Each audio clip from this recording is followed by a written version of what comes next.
Let me ask you this. Have you ever looked around your office or your Zoom screen and thought, I used to love this job, so why does it feel like I'm just going through the motions now? You're not lazy. You're not ungrateful. You might have simply outgrown your job. And here's the thing, most people don't realize it until it's already taken a toll on their motivation, confidence, and even mental health. So in today's episode, we're breaking down the 5 unmistakable signs you've outgrown your job and what to do about it. If you've been feeling stuck, unmotivated, or wondering if it's time to move on, this episode is for you. Because staying too long in the wrong role doesn't just stall your career, it can quietly shrink your potential. Let's dive in.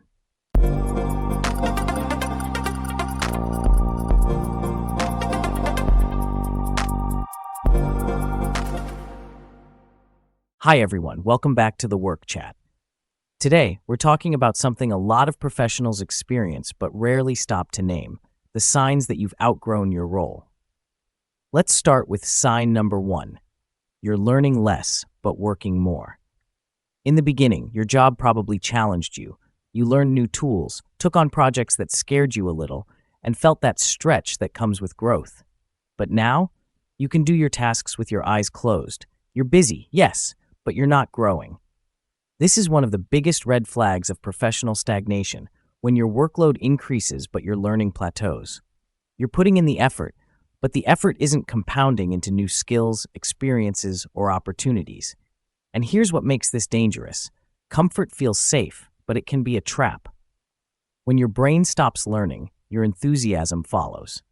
If you experience this, start by asking yourself, what's one new skill I could master in this role that would make me more valuable next year? If you can't find that answer, or your boss can't give you one, it's a clear sign you've outgrown your environment. That's when it's time to either redesign your current role by taking on a stretch project or start preparing for the next chapter elsewhere. Growth is a mindset, not a job title, but your environment has to support it. Sign number 2, you're not aligned with the company's direction anymore. Maybe when you started, the company's mission fired you up. You believed in the vision, the leadership, the culture, but over time, something changed. Maybe the company shifted focus, chasing short-term profit instead of long-term purpose. Or maybe you changed. Your values, priorities, and ambitions evolved. Whatever the case, when you feel that inner resistance, that quiet voice saying, I don't believe in this anymore, it's a powerful sign you've outgrown the organization, even if you still like the people. Here's the test. Ask yourself, if I didn't already work here, would I still apply for this job today? If the answer is no, it's time to be honest about what that means. Alignment isn't just about liking your team, it's about sharing the same purpose and direction. And when that's gone, even great coworkers can't fill the gap. You may want to try this step before jumping ship. Talk to your manager about ways to reconnect your work to something that feels meaningful. Maybe you can shift projects or take on initiatives that reignite your passion.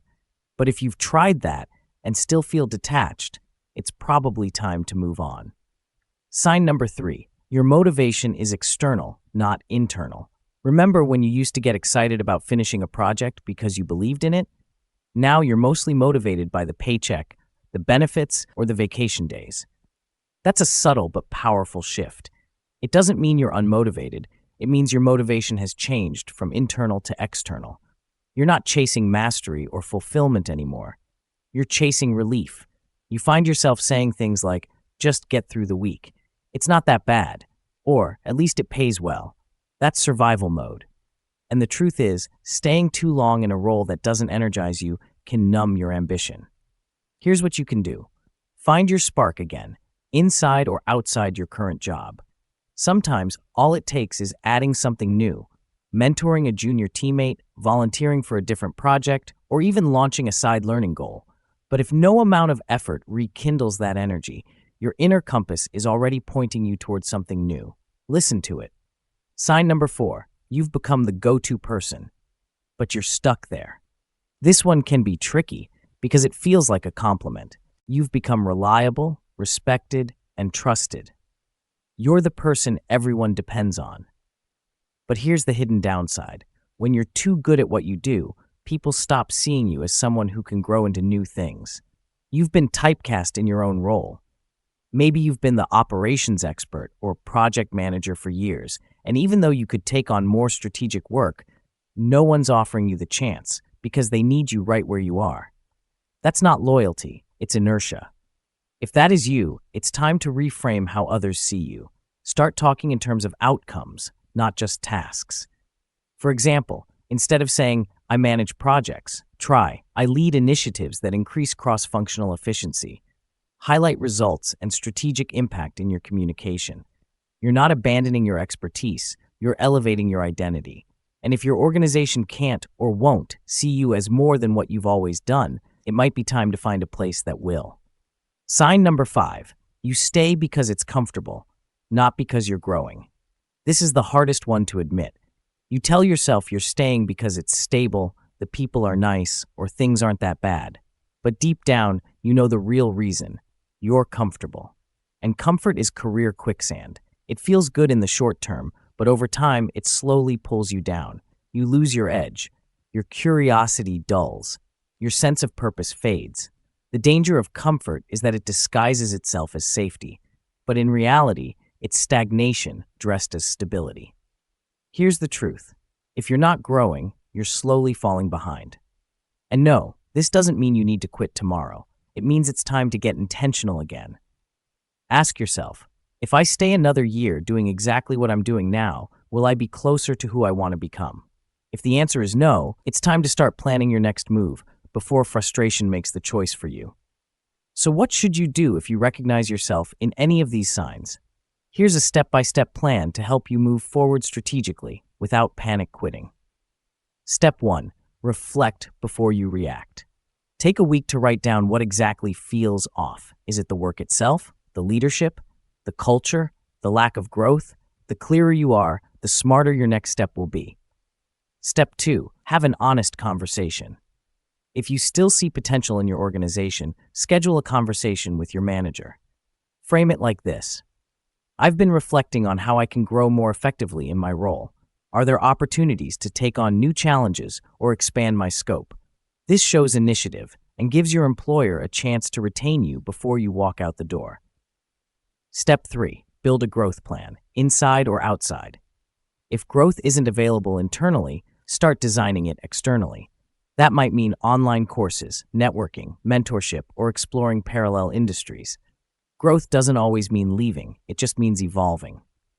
Step 4. Rebrand yourself professionally. Update your resume, LinkedIn, and professional portfolio, not to job hunt immediately, but to reframe your narrative.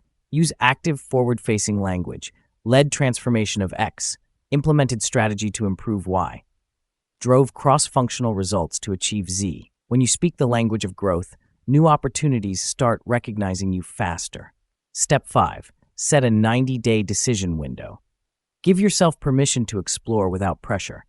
You don't have to quit right away, but don't drift aimlessly either. Set a 90-day timeline to assess, can I reignite growth where I am, or is it time to move forward? Whatever you decide, make it intentional, not emotional. Let me share a quick story.